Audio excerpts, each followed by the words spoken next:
Good morning, everyone. Happy Tuesday. It is time for Tuesday Training and Tactics here in Paradise Valley. I'm Melissa Schwartz, the managing broker, and we are going to share my screen if I can figure out how to do that with this screen. Let's see. It's hard with only one screen. Boop. There we go. All right. Those of you online, it's really hard for me to see. In fact, I can't see you. So if you have something to say, you're just going to have to jump on and say it. This is being recorded. Please keep that in mind.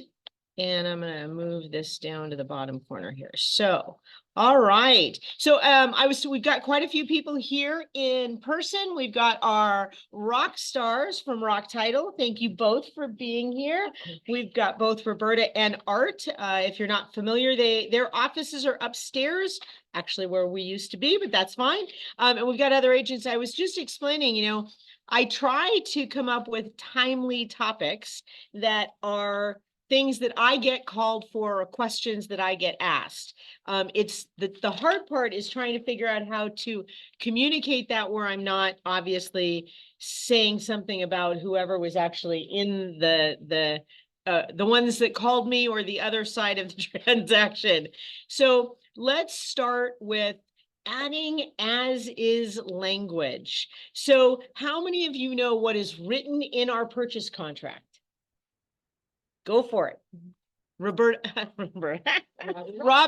sorry, Robin is here. So I guess I'm old school because back in the day, there was like an as-is addendum. That is correct. Prior to 2017, believe it or not, it was that long ago, we actually had an addendum. Yeah. And we changed that back then.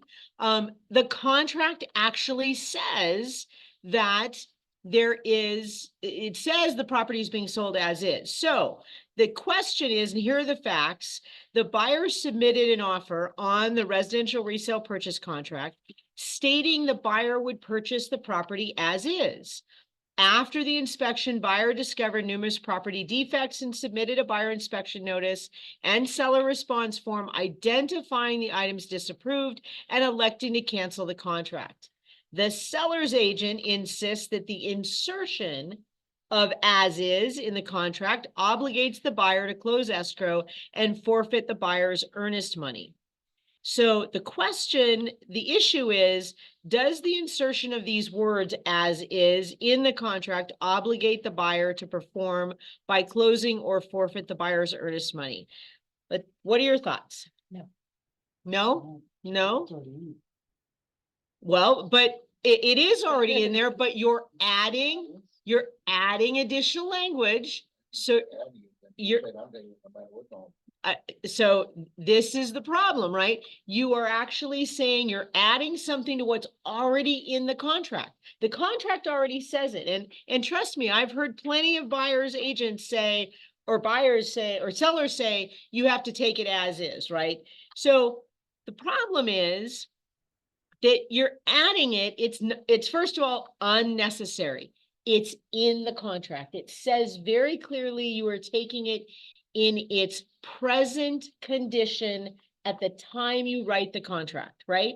So it actually says, here you go, buyer and seller agree the premises are being sold in its present physical condition as of the date of contract acceptance, which is essentially as is.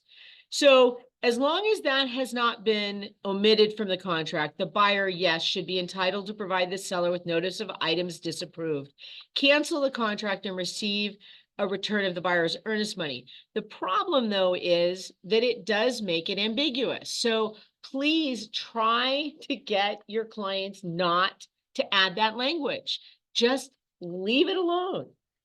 And I can tell you time and time again, we've had people say, but I need them to say they're taking it as is. It already says that. But even if when they submit the bins, they could write anything they want on the the buyer can write anything they want, and then the seller can just say no. That is correct. I'm selling it as it is. I'm not doing anything. Correct. So rather than canceling, you could do that. What is the intent that most people are trying to say when they're adding that after the fact? What are most people trying to imply? They're not gonna make. They're any not gonna repairs. ask for it. They're not going to ask for repairs. They're trying to say, look, I'm not going to, light switch is broken. I'm not asking for a light switch, right? The reason you don't want to say, I mean, you could add, I'm not going to ask for any repairs, but the challenge with that is you have to be very careful then, as you're talking about, Robin, when you're saying that you want to cancel, if you're not going to ask for any repairs, can you then say I'm asking for repairs and I'm canceling because of the repairs? You have to just say that their items disapproved. So that's the key. That the new Binzer says you can ask for things to be addressed or corrected. So two different options to get out of the contract on the Binzer. So that's kind of nice. So Yep, sorry, Yeah. could after review of the neighborhood, you know, so sexual predators, crime whatever. stats, Yeah. sex offenders, even the schools, they might look into Air what traffic. schools, Insurance is a big thing. so. insurance. So all of those things could be reasons. Just be very careful how you write those up. So, but yes, you can absolutely use those. And as a listing agent, would it be proactive to, if someone's written in as is, to then turn around and say the inspection contingencies removed? Would they want to do that so that they I would can't just come say back and? strike that language. It's already in the contract. Yeah. Yeah. Strike the language. It's already in C section, such and such. Right. and such. So the problem with removing the inspection period is then you don't have an opportunity to cancel. Right. So, But and I for a don't, listing agent. so, well, and for a listing agent, for our sellers, I would say you are harming your seller because the seller wants the buyer to utilize the sections in the contract that they have the right to, because the more you restrict those, the more you risk you as a seller being potentially sued under contract law, not the purchase contract, but contract law by eliminating and denying the buyer the right to their inspections and due diligence. So I honestly, Realty One Group would much prefer that agents not say 0 days of inspection, no inspection period. We want sellers to give those rights because it protects the seller, right? How many of you know how many years a seller is at risk if they remove all of those protections? 6 years under Arizona contract law. Has nothing to do with the real estate purchase contract. So the real estate purchase contract protects our sellers and protects buyers, but it protects sellers under contract law for things like, you didn't disclose something. Well, guess what? If you're blocking the buyer from doing any research, then the seller's at risk for the buyer suing, saying you didn't disclose this. And you had an obligation under Arizona law to disclose that under contract law. So that's why the contract has all those things that give that opportunity. All right. One more Yep. thing on that. Yep. So how many times as an experienced agent, how many times has the seller said, I'm not fixing anything? And then they get the Binzer and they're like, all right, well, I'll do that. Well, sure. Yeah. Sure. I mean, so, you take it with a grain of salt. It's like, okay, we're gonna do it as is, and if it's as is, it as is, but Well, they may change their mind. And how many If they didn't know times? something was there. Exactly. Well, and how many times have you had a seller get an inspection report back and go, oh my gosh, I didn't know that was done. I'm fixing that right now, even before the buyer's done anything. I mean, I've had my seller say, oh my gosh, I'm still living here for 30 days. I'm not going to allow that to leak, right? I mean, they just didn't know about it. So there are lots of different situations there that can occur. So just try to be careful when you're adding language. You got to be careful what you're actually going against. The contract already says that. Now, I just dealt with a multiple counteroffer situation. One of our agents did. And in this, yes, this comes up. How many of you, I'll ask the people here in the room first, how many of you have dealt with being a listing agent and your seller wanted to send out multiple counters? So, okay, a couple of the experienced agents here. How many of you online, if you can open up your mics, how many of you online have been represent a seller that the seller wanted to issue multiple counteroffers? Can you open your mics? We've got 6 people there. Yes, Melissa. Couple of them. Thank you, Melissa. So Melissa Gasper there has done that. Okay, so couple of things with that, and I'll go ahead and go to the next screen, which is just the beginning of this multiple counteroffer form. And this form was updated in July of 2023, just so you know. Now, it can be challenging when you get multiple offers, and of course, we're not in the scenario where we're getting 30 or 40 offers right now. So, but even when you just get 2 or 3, oftentimes the seller's like, well, I'm going to get my best deal. I'm going to offer everybody a chance to go with this. Like, I'm going to go back to everybody. Now, first of all, I'm going to tell you before we go down, there's a whole bunch of blank lines here that I actually didn't copy up here. I just have the words written. But the seller is making 1 or more counteroffers to prospective buyers on the terms that may or may not be the same as contained herein. Need to make sure everybody understands that.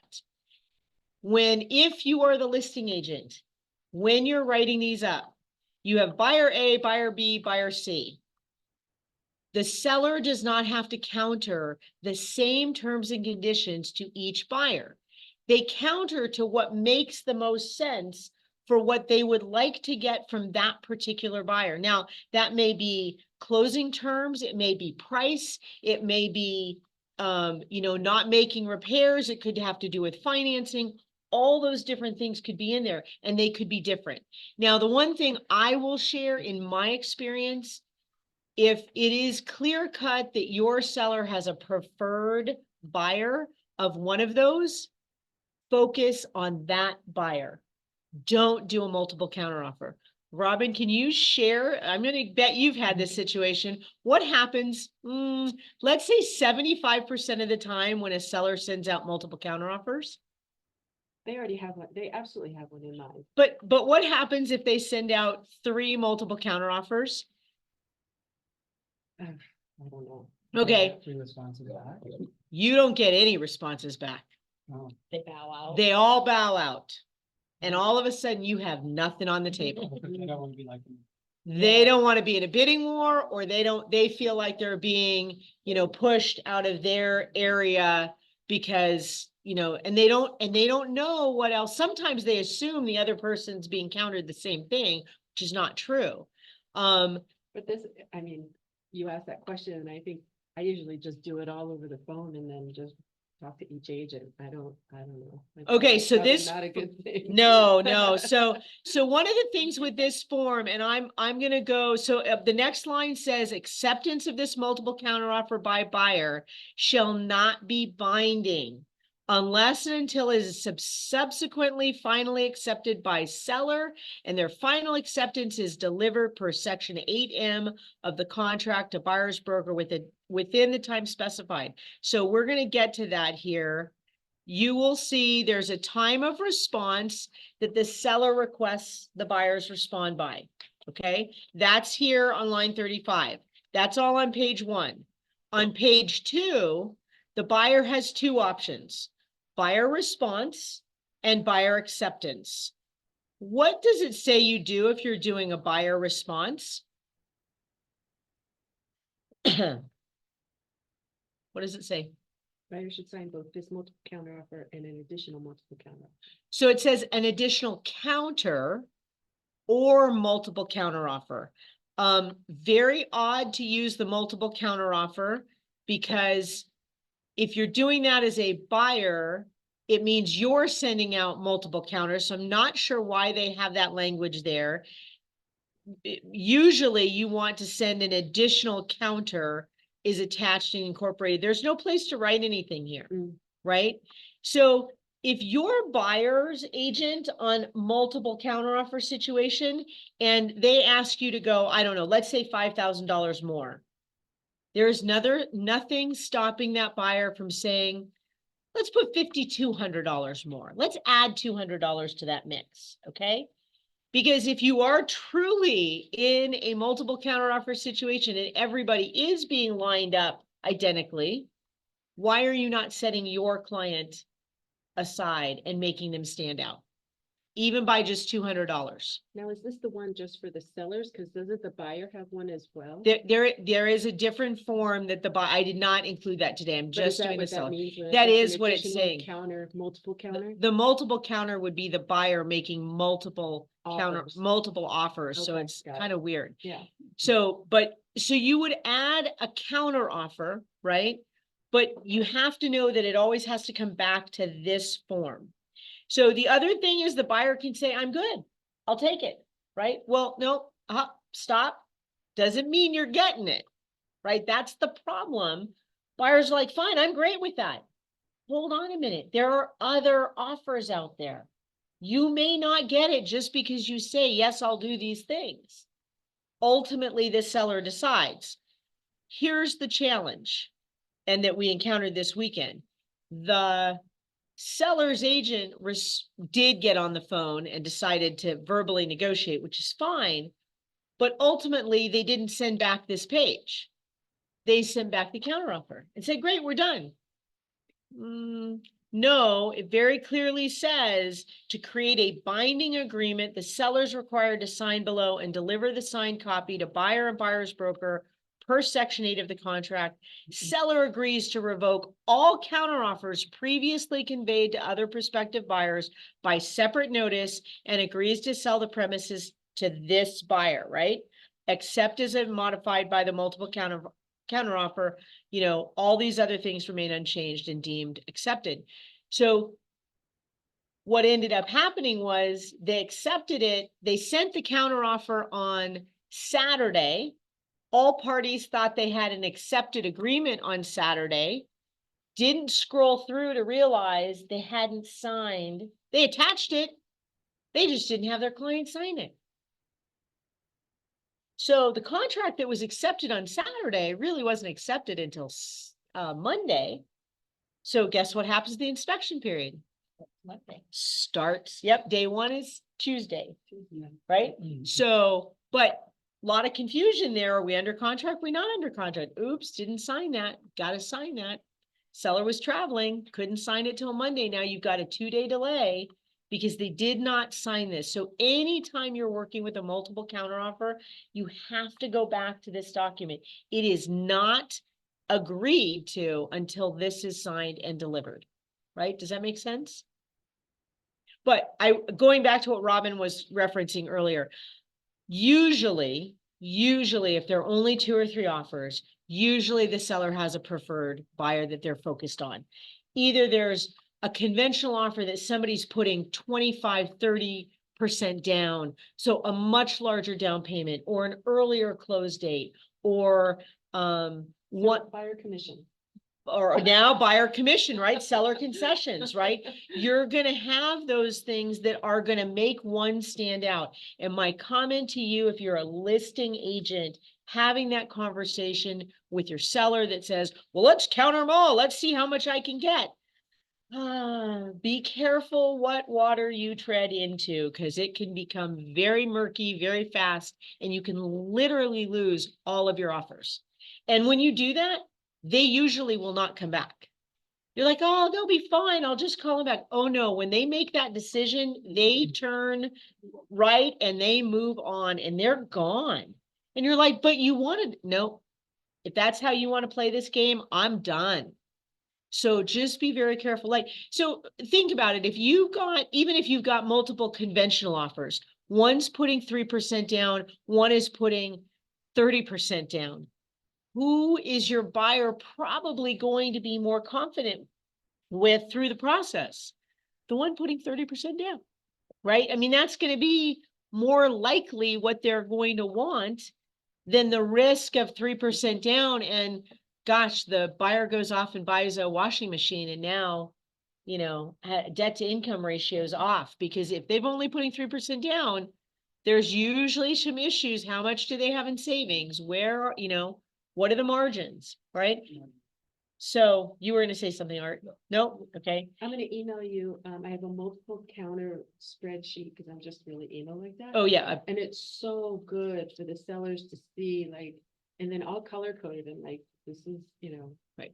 this is not good, this is, so it's really, really helpful for the seller to see, because you've got all this paper floating around, and it's good for them to see that. Yep, You don't have one? I presented one before. Yeah, it's on one of these recordings. She's talking about when you have multiple offers, that you actually do a spreadsheet that shows the seller all the offers, what the nets are and those things, so that the seller can clearly see what the benefits are. And again, I'm not seeing 10, 20 offers, but we still are seeing sometimes 2, 3, or 4 offers on some properties.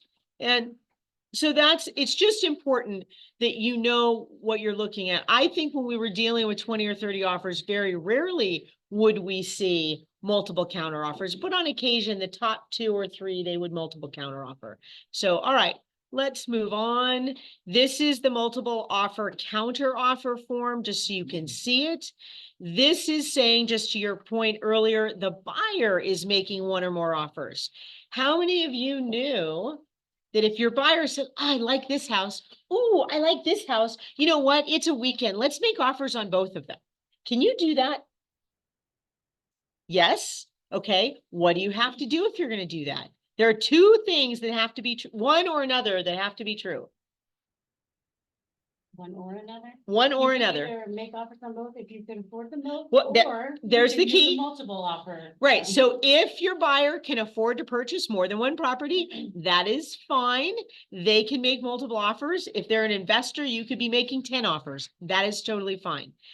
If, however, they can only afford one property, then you should be submitting this multiple offer counter offer form with that, which gives you as the buyer the final say, so that you can't end up under contract on multiple offers. Because if you send out 3 offers and all 3 sellers accept your offer with no changes, all of a sudden you're under contract with 3 contracts.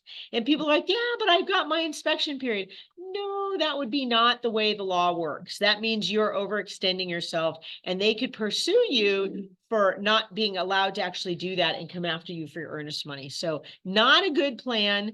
Actually, they can come after you for non-performance. So yeah, really not a good plan at all. But I wanted to show this to you just so you could see, similar to the other one, it's 2 pages. The first one is what you're offering one particular seller, and then I think I copied the wrong. Yeah. I copied the wrong page 2 there. This should say buyer response and buyer acceptance. Oh no, there it is.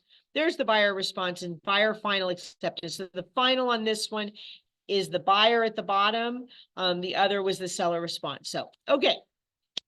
Unrepresented buyer to a seller that is an owner agent. Is that allowed? The seller can't just represent both.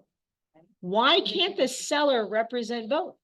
You have to- Hmm. They own the house. And They own the house. So if the seller is their own agent, who's going to win? The seller is going to win. So You know? big conflict of interest, right?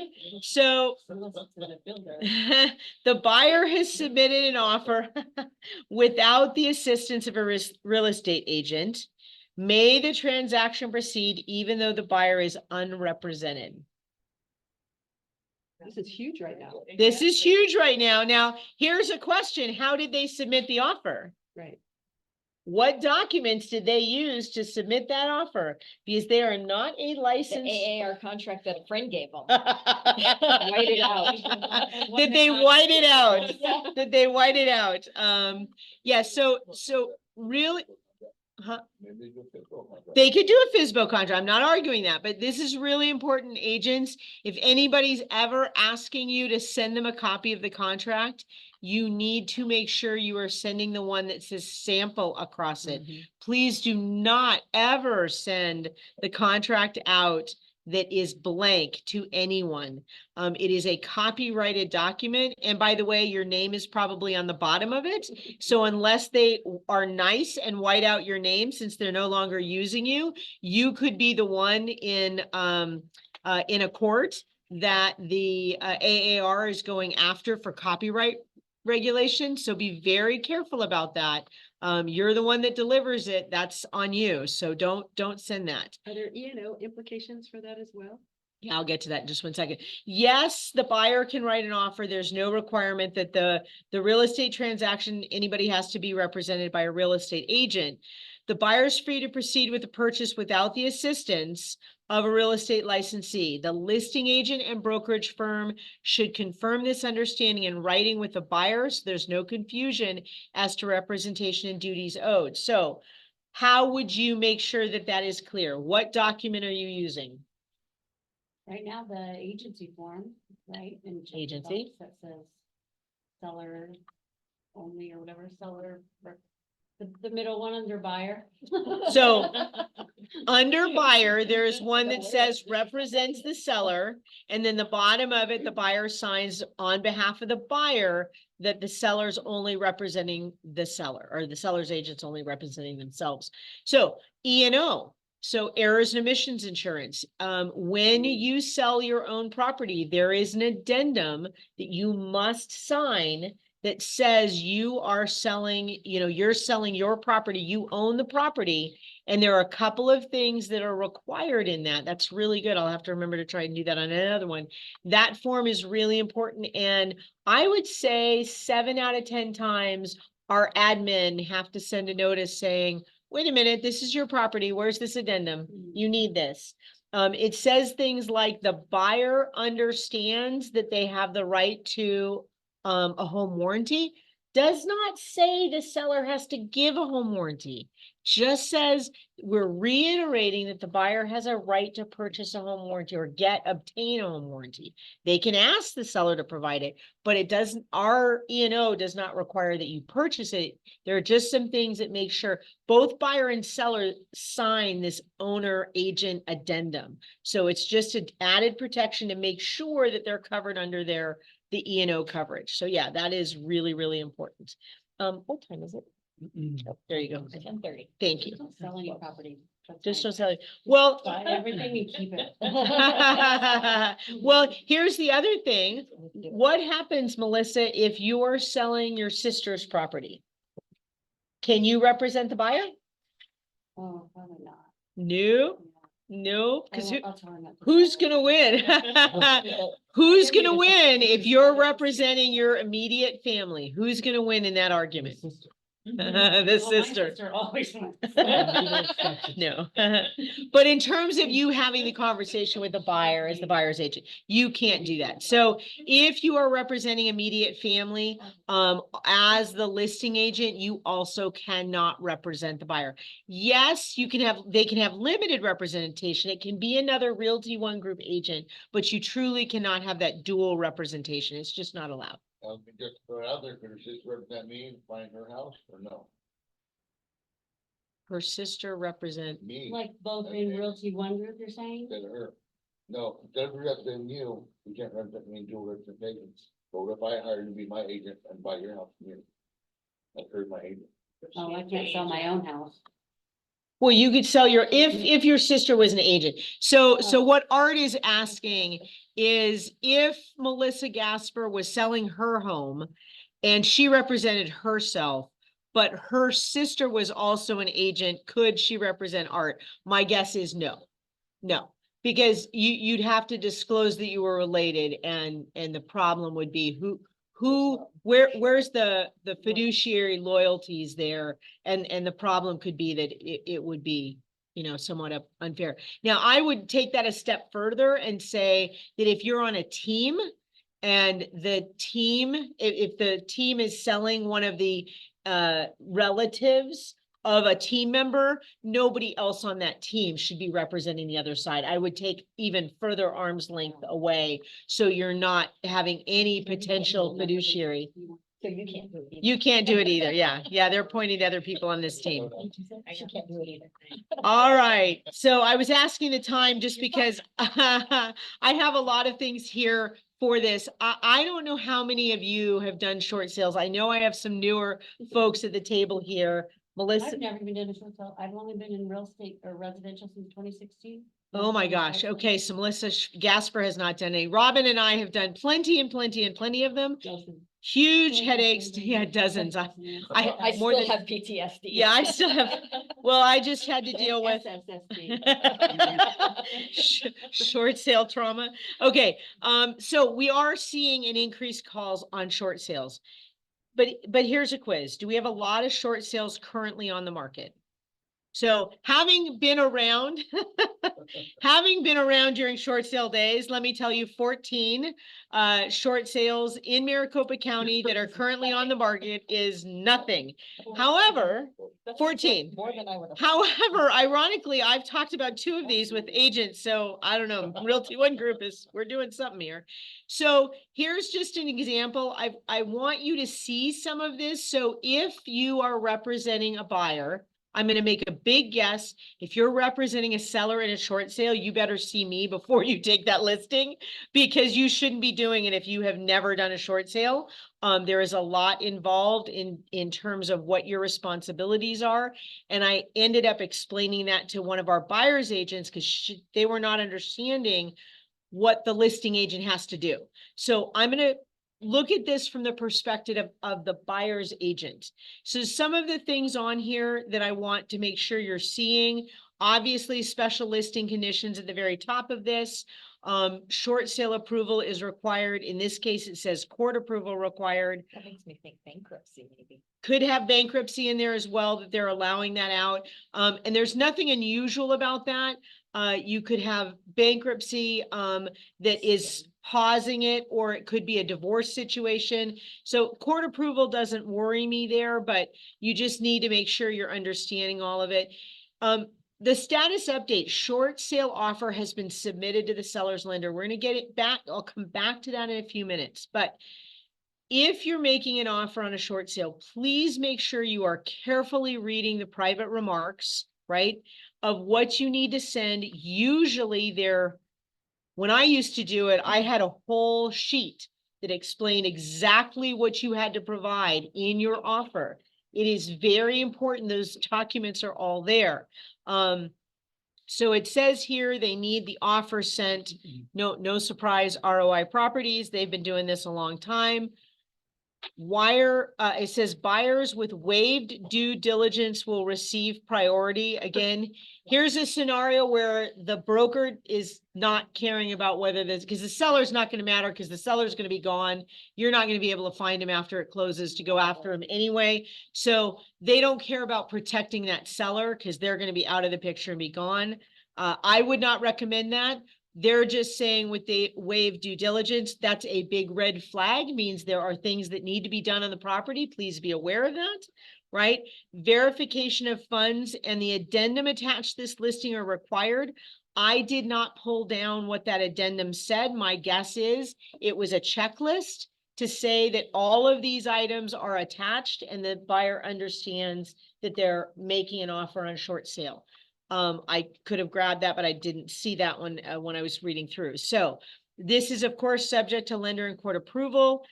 Please do not interact with the occupant. That occupant could either be the seller, most likely it's the seller, and they're saying don't bother the seller, okay? They use the word occupant. Hard to believe that it's anybody else. Then it says it's vacant. So yeah, again, look, if you're a good listing agent and somebody were to come to you with a potential short sale, the first thing I would be saying is don't move.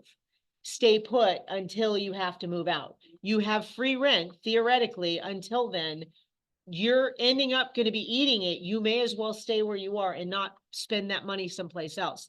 It can take weeks and weeks and weeks and months and months and months and months and months and months to get the deal through.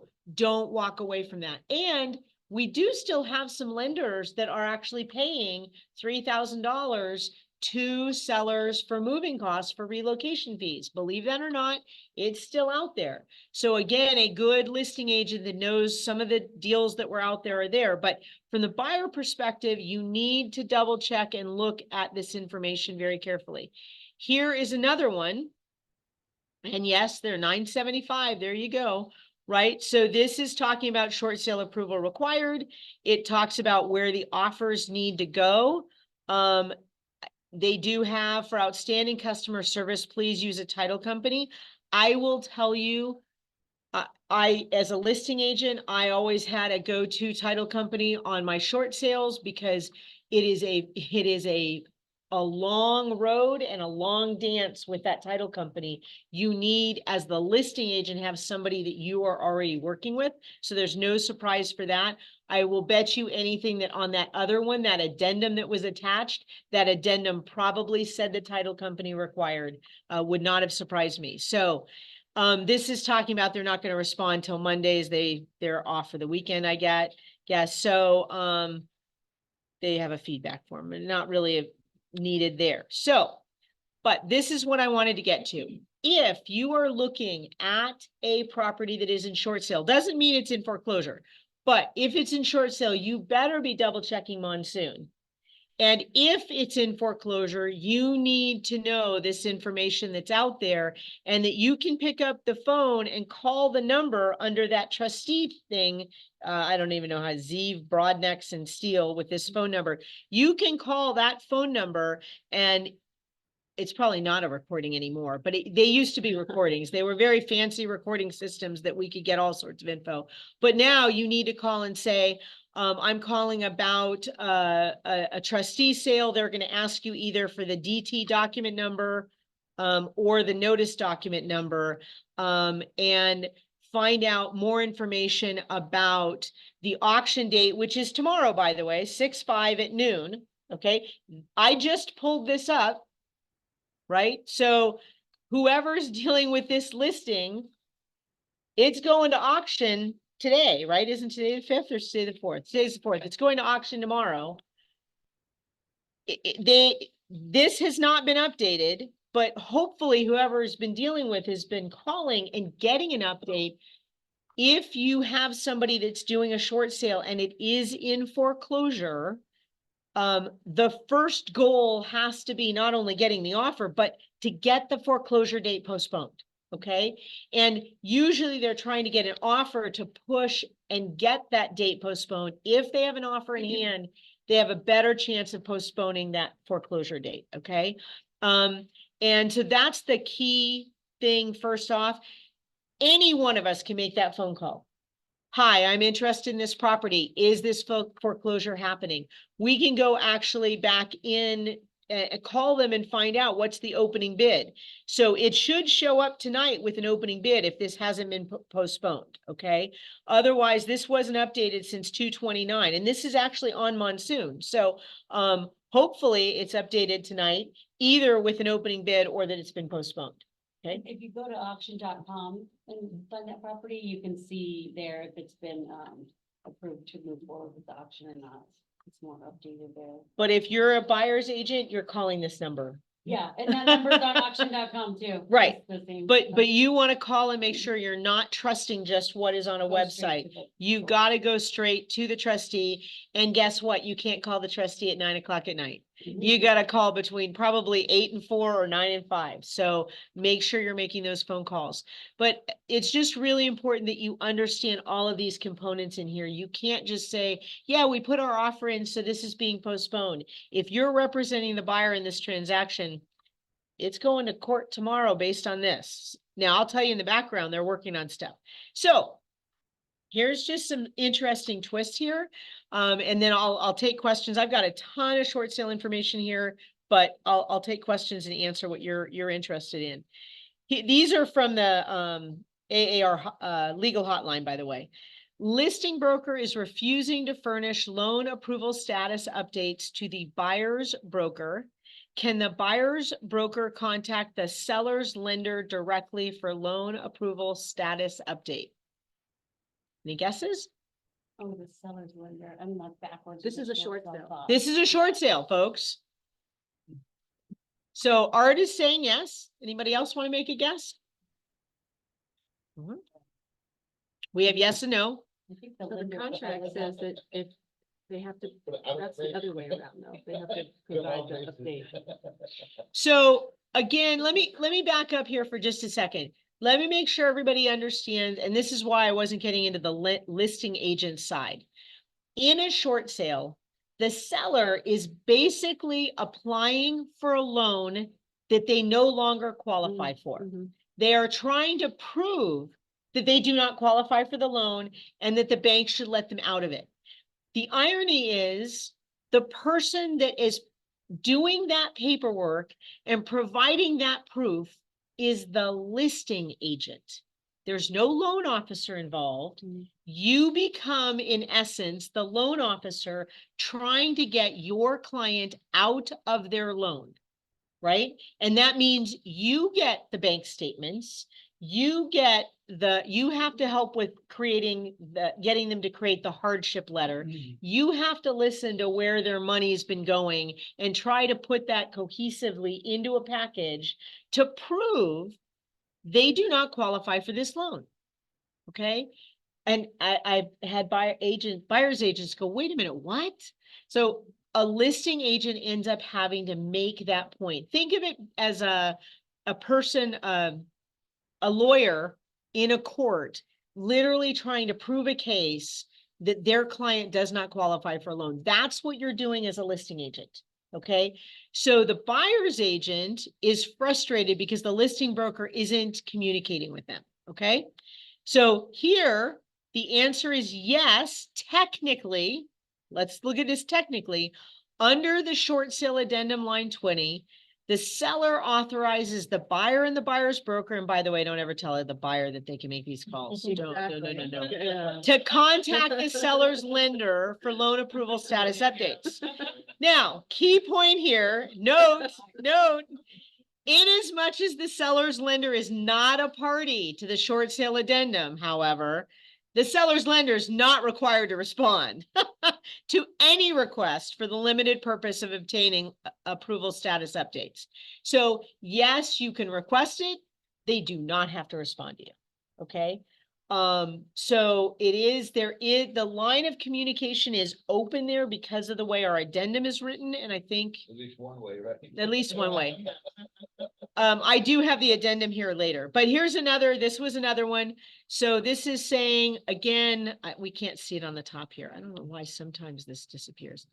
But buyer's broker may not contact seller's lender in a short sale. So this is, the other title was buyer's broker may contact seller's lender. So here it says the seller and buyer one execute a contract with a short sale addendum. Totally different scenario here. So make sure you're reading this carefully. This contract, buyer one is submitted to the lender for approval. The seller rejects an offer from buyer number two, not the lender, but the seller. Can the broker for buyer number two contact the seller's lender directly to present buyer number two's offer? Wow. Art is saying yes from title. With So the again, permission of the seller? So the seller has rejected buyer number two. They have submitted buyer numbers one offer to the lender for approval. Can buyer number two contact the seller's lender? Didn't they sign on the addendum with the Jan? Are they under contract with the They rejected it. seller? Yeah. So buyer number two is not under contract with the seller. There is no binding agreement. So the answer is, If it's in foreclosure. oops, no. Yeah. So the answer is probably not, because the seller, No, it's just a pop. Yeah. So- Exactly. well, wait, Well, wait, no, it actually is more than that. So the seller and buyer one have a binding contract. Therefore, if the broker for buyer number two intentionally attempts to disrupt that contract by contacting the seller's lender, the broker for buyer number two may be liable to the seller and buyer one for intentional interference with a contractual relationship. They are not under contract. They cannot do that, right? So I actually found this after one of our agents called. They had previously been under contract on the short sale. Their buyer decided to cancel. The seller took another offer and had submitted their new, so buyer number two offer to title after buyer one canceled the contract. It was dead, right? Now buyer number one wants to contact the lender and wants their new offer to be presented. And the seller said no. It'd be just like in a regular sale if we went to the front door and offered, like, I know you took another offer, but guess what? Well, and I canceled my earlier one, so now I want you to work with me when I canceled my first offer Or that just you. give them an option to be a backup. It's like, hey, if this, Well, they did give the option to be a backup, but this is where this comes in. So let's look at the short sale addendum, and this is where they got confused. So let me show you this here. This is where they were making this comment. I just want to make sure there's nothing else there. Whoops. Trying to get that out of the way. So short sale addendum to a listing contract. I'm sorry, this is a listing contract. I'm not going to go into this in detail. There is a thing at the top that is a disclaimer. You have to go through this with a seller. If you are the listing agent, make sure that they understand we as listing agents as brokers are not qualified to provide financial, legal, and tax advice. Please know that the tax consequences today are not what they were when I was doing 10, 20, 30, 40 short sales. They are a totally different scenario. This seller is going to be liable for tax consequences. It is very, very important they know that. There's a whole definition on the document about short sales, what the tax consequences can be, the amount owed, the liens, etc. Again, they have the whole thing is based on them obtaining their lender's approval to get them out of the document. You can see all the things that the listing agent has to deal with. Seller agrees to promptly submit to creditor all requested documentation, including W-2s from employers, bank statements, tax returns, hardship letters, and other requested financial documents outlining income and debt. You as the listing agent are responsible for those documents, for consolidating them, forwarding them on, and making sure they are all received. That is the biggest issue. Back in the day, we thought they were just going into a shredder and they just disappeared, literally over and over and over again. I swear they did. Seriously. So no, they really did. Yeah. So there is a short sale advisory. So if you are dealing with a seller, they should be reading this advisory before entering into a contract, before proceeding. There's a lot of information in here. And I did not do the whole thing, but this is one of the things it says. He's contact a qualified real estate professional. Make sure, find out whether they have a short sale certification, which I do actually have, the SFR. Make sure they understand that they've handled short sale. I honestly would not recommend somebody not having done short sales to do one right now, but that's up to you. You can, but you just need to know about it. Now, there is also a short sale addendum to the resale resident real estate purchase contract. So what I want to make sure is clear here, and I'm moving our little guy out of the way. So there are a couple of things in here. This is contingent upon an acceptable short sale agreement. That there is an addendum that will be added at the bottom of this. But what a lot of people get confused with is lines 13 through 15. It says nothing shall limit a seller from accepting subsequent offers from subsequent buyers and submitting the backup contract to seller's creditor for consideration. Doesn't say they have to submit them. And people assume that if they accept those backups, that they automatically are sending them on. I will explain why that is not something the listing agent wants to do. They understand that the seller's creditor may elect to allow seller to sell the premises only to the holder of the contract with terms and conditions most acceptable to the creditor, not the seller, but the creditor. Now, but what's important here is you need to understand when the listing agent submits a package to the bank, and I can have Title talk about this if you're not having too much. Are you leaving? I was gonna go to the bathroom. No, go ahead. No, go ahead. You're fine. Art You're- can answer. Art can answer. No, I'm not going to get there yet. You'll be back. So, the challenge is that, when you submit a file to the creditor, it is like submitting a loan application. How many of you in here have done a loan application in the last 2 years? You go online, right? And they send you upload this, upload that, upload this, and it goes into buckets, right? When you're the listing agent, you're the one dropping those things in those buckets. Does it say you can apply for a second one? What do you mean? Can you do a second loan in the middle of applying for the one loan? No. No? Can you go to your lender and say, hey, could you open up another account? I want to put another thing over here? No. So if you're dealing with one file with that creditor, you have to cancel that to add a new file. You can't put two concurrent applications. I know what the document says. I get it. It says you can submit other ones to the creditor. The systems we have in place don't allow us to do that. Okay?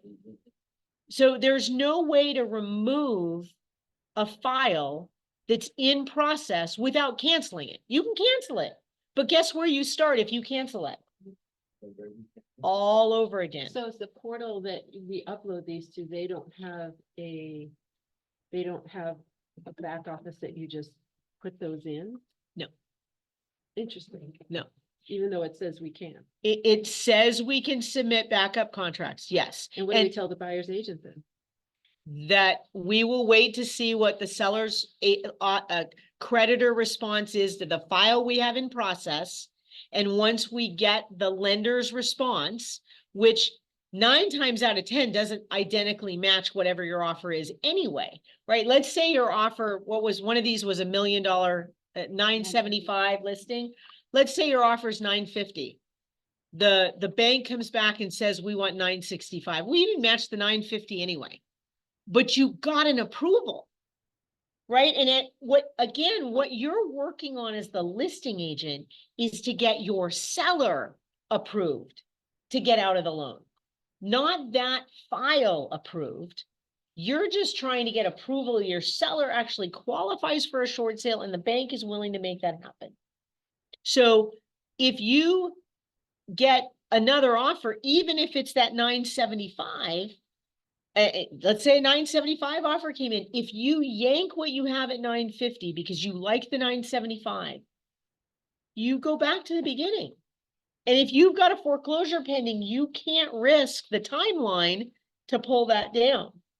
You have to submit all of your seller's data in there. Forget the contract. And I'm appreciative of the contract, don't get me wrong.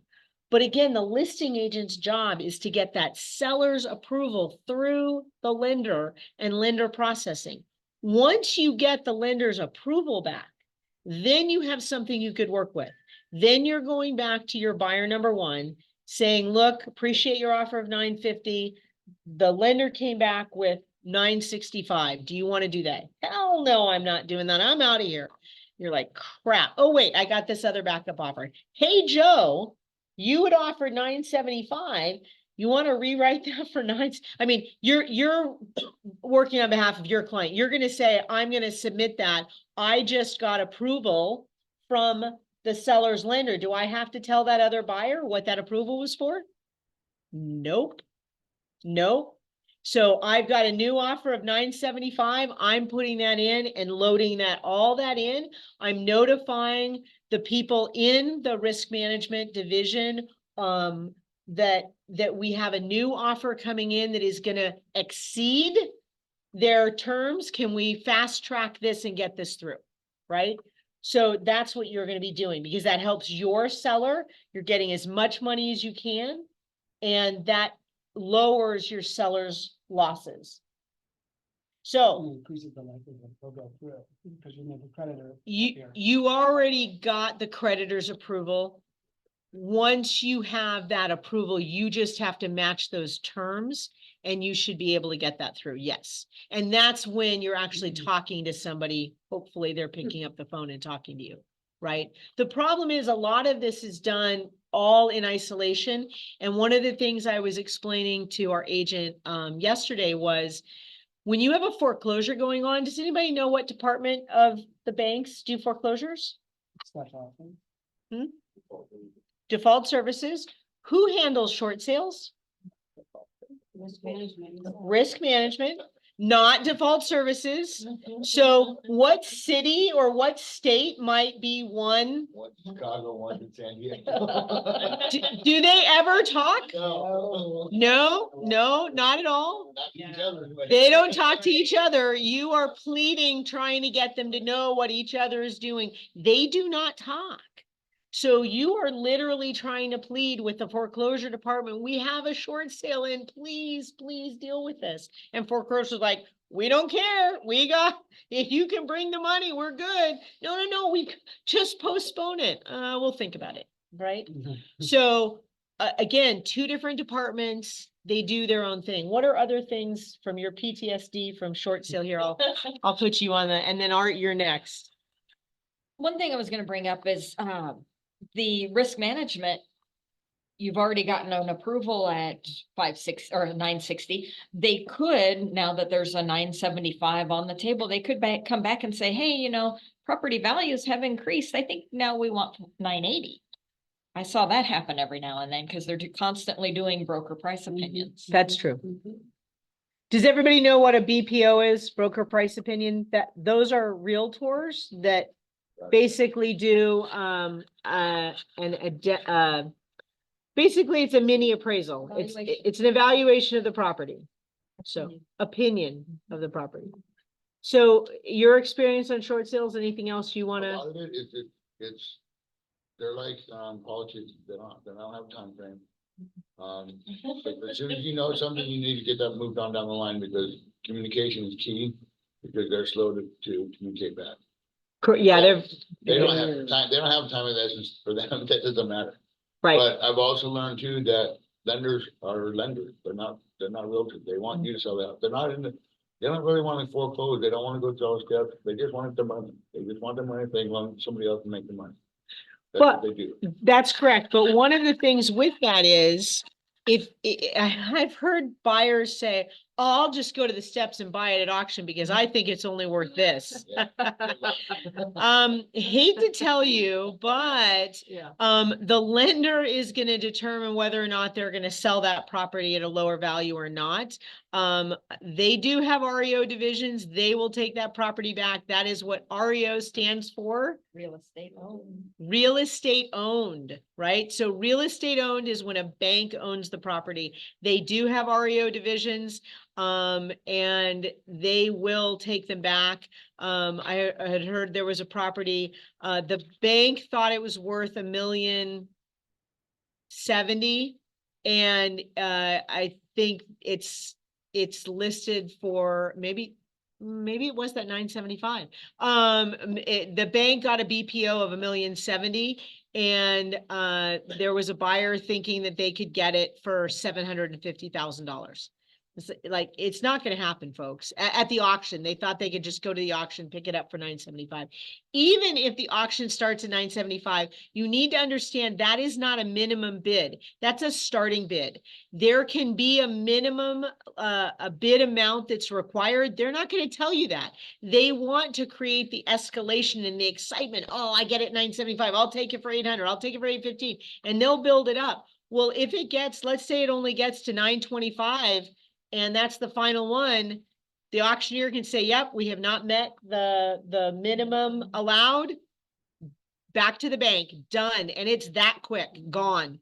And you're like, well, no, but we want, nope, gone. It's gone to the RO or real estate owned division or REO division, and it'll come back on the market a month, 2 months, 3 months, depends on how quick they are to get that into their inventory to get back out.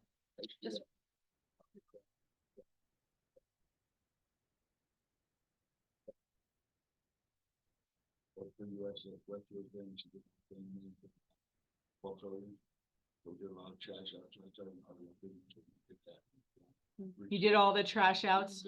We see them trash out, they should just monitor, which is somewhere around March a month. Yeah, yeah. And I was an REO listing agent for 2 years. Oh, there you go. Yeah. Had an asset manager. Two things on the short sales. One is, I found a great attorney that for a small fee, he will do all that back work for that. And he just knows, because sometimes the banks will bully. And he just like, here's what we need here, and he will protect the seller, and the seller enters into an agreement with the attorney. Made my life a million times easier. The second thing is buyer's agents needs to be aware that even though it says 2.5% commission on there, they may not get 2.5% commission. Right. That's really important for you to know. And then the last thing is, you said the job is to get the seller through. The attorney makes it a lot easier. It's a lot more efficient. So if you've never done them before, even though I've done probably as many, not maybe it's not as many as you, but I would still use an attorney. And I've got a good one and he just does it. I checked to see if he still does it. No, he's still in business. Yeah, I know, but he may not want to do it anymore. Oh, well, he has his paralegals. do it. Oh, his Yeah, paralegals, And- yeah, and that's right. He just does all the Yeah. paperwork. Yeah, yeah. Couple of questions. When it's listed as a short sale, the buyer can purchase it with a loan, right? Yes. But not once it goes to Yes. auction. Correct. So at Okay, auction, you yes. have to have cash. Or hard money. Hard money, yeah. And. Okay, and so the seller, like say I want to do a short sale or whatever, I can't call my bank ahead of time and get the approval process done, or you have to list your house first and try to prove to the bank that you can get this lower amount, okay. And then my other question was the BPOs, I feel like I saw that somewhere where you can get like certified and then banks pay you as a Mhm. realtor to do those, okay. Yeah. Do That's you my get only- certified? I don't know. I I've think been it's doing just them for a- years. Yeah, yeah. No, I don't I wanna think do the it, I just lenders, really the hate lenders that. have they have a list of people that kind of like Right. the appraisal. But yeah, I think you have to have like. Mhm. Yeah, you- No, no, you're Not a a no, license, no, you're a realtor. You can do a BPO. But the bank has a preferred list. They may of have a people that, list. you know, What do you mean you get certified? and get- Oh, you have to have a real estate Yeah. license. Yes, it's a broker price opinion. So yes. So this is the rest of the document. One of the important things is there is an agreement notice. And so if the seller's creditors and the seller enter into a short sale agreement, then the seller shall immediately deliver notice to buyer, which is the agreement notice. Please note the agreement notice. Well, hold on. Hold on. I don't want to say that before I go here. I think I have another. Yeah, here. So buyer not entitled to review the short sale approval letter from the lender. So the issue, the seller delivered an agreement notice to the buyer that the lender had approved the short sale. Buyer's agent wants to review the short sale approval letter from the bank because this letter will have important information such as the payoff of any second mortgage loan and close of escrow date. Is the buyer entitled to review the short sale approval letter from the lender? Is that, I don't goes through remember. a title It's been too company, long. right? I'm gonna say no. Wouldn't I'm gonna say they yes, use but the other question liens? is- No, No, you are correct. Thank you. No, under the short sale addendum, the buyer is only entitled to review the agreement notice. There's some real key information on this because the seller and seller's creditors just enter into the short sale agreement. If the buyer wants information on the approval letter, such as payoff amounts and close of escrow, then buyer and seller should add such language in the short sale addendum. The issue is that that letter also could have social security numbers. It could have a lot of private information that is not the buyer's information at all. Honestly, they don't really need to know. I mean, the payoffs are going to be on the settlement statement. So it really doesn't matter to the buyer's agent and the buyer what happens with those payoffs, they're the seller's payoffs. So you don't ask for a credit card information if the seller's paying off a credit card, right? I mean, that happens all the time on transactions. Sellers can have things, have title, pay those off. And I have had, I had a short sale where we had a tax lien, Mhm. a tax lien and a credit card lien. And we'd gotten the tax lien people to say that our numbers were fine until they saw that there was a credit card company payment. And the tax company said, oh, I think you do owe us $2,500, which just happened to be the amount of the credit card payoff. So it was like, okay, they're going to get the $2,500. It's like, and it says on the tax, then it said, unless we determine there's more amount due. And it was like, we can't get this credit card paid off as a part of the short sale deal. So we had to get the buyer to pay the credit card off separately because we couldn't get the deal through. Because they would just the IRS would just go, oh, look, another $2,500. That's great. The other thing, if it's the name of a property, you'd have to be satisfied for us to insure it. Oh, yeah. No. Yeah. But it's just because you got a letter from the IRS saying that they would agree to these terms, you have to read it very closely because it says, unless we change our mind, and they changed their mind, and they were going to continue changing their mind because they had a lot of money they were due. So basically they were like, oh, we get it first. Nobody else is getting it. So we had the buyer pay the credit card. So those are things that would happen during short sales. Lots and lots of fun. Yes. When you're listing a short sale, isn't it of any importance for you to know if that person's like claiming bankruptcy or going foreclosure, like, and then what do you have to know about like the homestead laws and stuff like that too? Like Get an An attorney. attorney. Yeah. Uh-huh. The That's homestead a laws lot have more detailed changed. than- The homestead laws have changed, so absolutely you would need the seller to get an attorney at that point. Are you talking as the buyer's side to know that? Well, I'm just saying like a Taking a listing, listing. like if I'm taking Oh. a listing, and they say, oh, we're going through bankruptcy and we want to get a short sale and like, then don't you need to know like the first 250,000 of whatever the law is? of what You're you not should the do? one that's, yeah, you're gonna get somebody else that's gonna guide you on that. That is not for That's way you. Beyond the Yeah. scope of our Yeah. expertise. Yes, Yeah, way that's beyond why our I feel scope. like It seems like there's a lot you You need to should know. know. No. You should Yeah. know. And No, then and the that's what you homestead recommend. laws changed, so you have to be very careful with that. The homestead laws changed. So I would say if you are not experienced in short sales, I honestly bring them to somebody else and at least partner with somebody that knows how to do a short sale because literally, I'm not joking, it's hours on the phone calling to try and get through. And back when we were being trained on it, there was a funny guy that did training. He used to say that you needed to understand the people you were calling were a $9 an hour polyester pantsuit wearing nobody.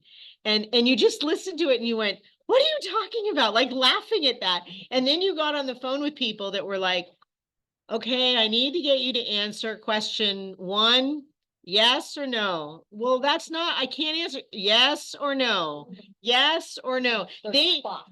could not move on if you did not check the boxes of the questions they asked. They were nobody. They really were nobody. They were filling out a form, but you couldn't get past them. It was horrible. And so that was why he used to say that. It was just the funniest thing because you're like, okay, I really can't deal with you, but okay, the answer's no. You would just start answering questions because you were like, I just got to get past this person to the next person, right? So I had one deal that had, oh my God, what did it have? It had a HOA lien of $10,000.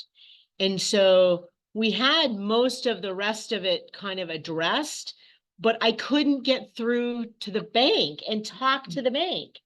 And it was your deal, because I remember the deal came through in one day. No, we had a happy ending. In one day, this is where title really makes a difference, because in one day I got 3 rejections from like 2 different people. And then I called Roberta and I said, oh my gosh, I think we may have hit the wall. She said, that's really funny. You're talking about this. I got a weird email. And I'm like, you got an email? What email did you get? And the banks, the Fannie Mae marketing person had emailed you. It was somebody that wasn't with the bank, but was like the marketing rep for Fannie Mae overall and was working on the file, looking at it. Who they ever could find. No, and he had his cell phone. He was like the VP of marketing, and he put his cell phone on that email. And it was like 5:30 at night, and I called him. And I said, I understand that you have a question about this file. He's like, yeah, I just don't understand. Like, what, this doesn't even make sense. There's like this friggin' $10,000 HOA bill. I mean, we're not paying that. I'm like, no, you're not gonna pay that. I'm gonna negotiate that. He's like, you're gonna what? So I'm gonna negotiate that. Let me have the file for 30 days. Just let me move the file forward. He's like, all right, I'll let you do that. You go right ahead. I'll see if you can, and he basically like, yeah, whatever, go ahead. Give it a shot. What do I got to lose? 30 days? And this was the same day that I'd gotten two denials on this file. And the next day we got the approval and the push out of the foreclosure for 30 days. And I think that gave us like 45 days. We got, our buyer agreed to pay $5,000 towards that HOA lien. I negotiated with the HOA, which was a whole other issue. The HOA president was convicted of of, no, he had a scam with an attorney. This was all attorney fees that he racked up that the HOA was dealing with, but that happened later, but we got it through. Because title, I mean, I happened to call Roberta that day and she's like, hey, and it just came through literally like Yeah. that afternoon. But that is why when you're a listing agent, you have to have those relationships and be working with somebody on those things. And I know I've gone late here. Thank you guys so much for participating, and we'll find more things to talk about next time. Next Tuesday's our office meeting. Come on in. I don't remember who our guest is, but we look forward to seeing you. Thanks. This wasn't the office. Tactic. You